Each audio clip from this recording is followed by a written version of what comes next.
Welcome to the Parsha Perspective. Each week, we will delve deep in a weekly Torah portion to find a practical and insightful way to enhance your daily life.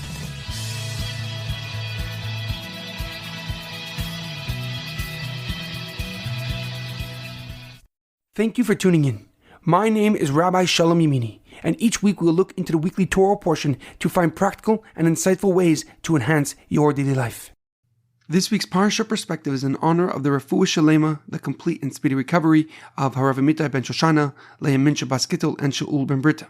This week's Parsha Perspective is in loving memory of Edward Ben Efraim, Shlomo Ben Edward, and Yirachmiel Daniel Ben Gedalia. May their souls be uplifted and may their memories be a blessing.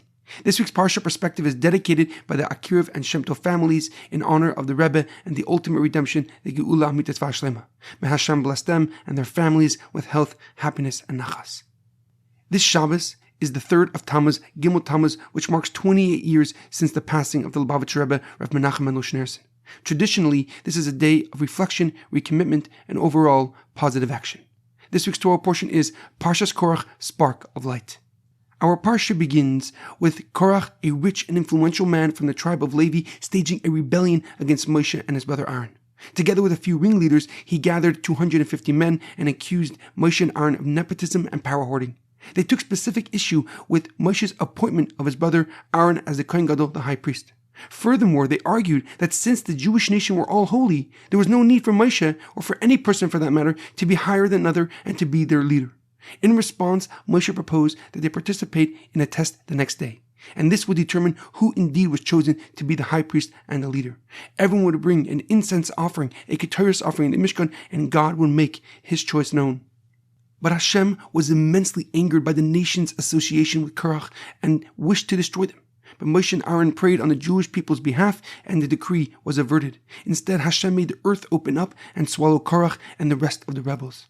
However, a question comes to mind. The Parsha begins with the pasuk, Vayikach Korach ben Yitzhar ben Kahas ben Levi. And now Korach, the son of Yitzhar, the son of Kahas, the son of Levi, took himself.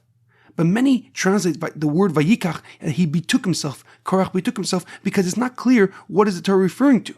So what did Korach actually take? The Rashbam, Rav Shmuel ben Meir, one of Rashi's grandsons from the 12th century, gives a very simple answer.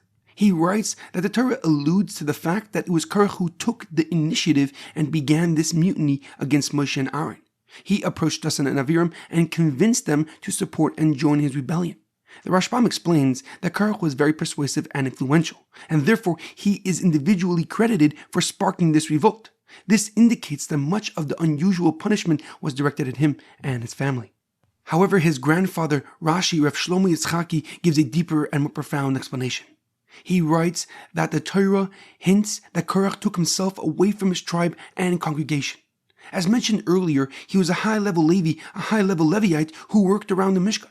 But the Torah clearly writes that his fellow ringleaders were not from his tribe, but from the tribe of Reuven.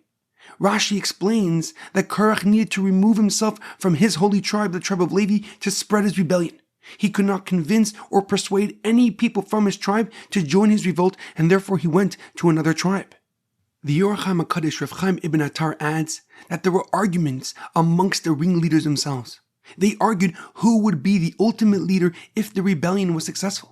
And as you can imagine, Korach wanted that. He wanted to be the predominant leader, but Dasan and Aviram challenged Korach. And they said that since they were from the tribe of Reuven, the firstborn tribe, they also had leadership qualities.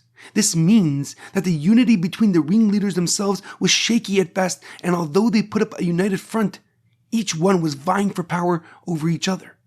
The lesson the Orach HaMakodesh learns from here is the significance and value of whom we surround ourselves with.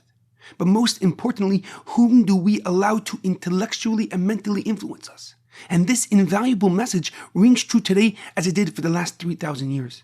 The Lubavitcher Rebbe, Rabbi Menachem M Schneerson, consistently stressed the importance of surrounding ourselves with people who have similar values, because they will motivate us to discover and develop our connection with God and expand our horizons to see and to experience God's oneness and God's unlimitedness.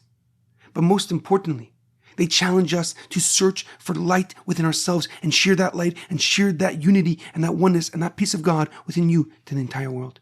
In honor of Gimel Tammuz, take a moment to reflect and recognize the unique perspective that God has bestowed upon you and share that light with your family, with your friends, and hopefully the world.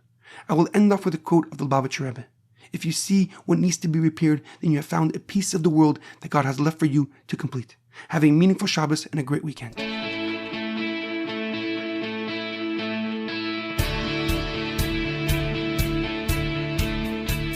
Thank you for tuning in to the Parsha Perspective.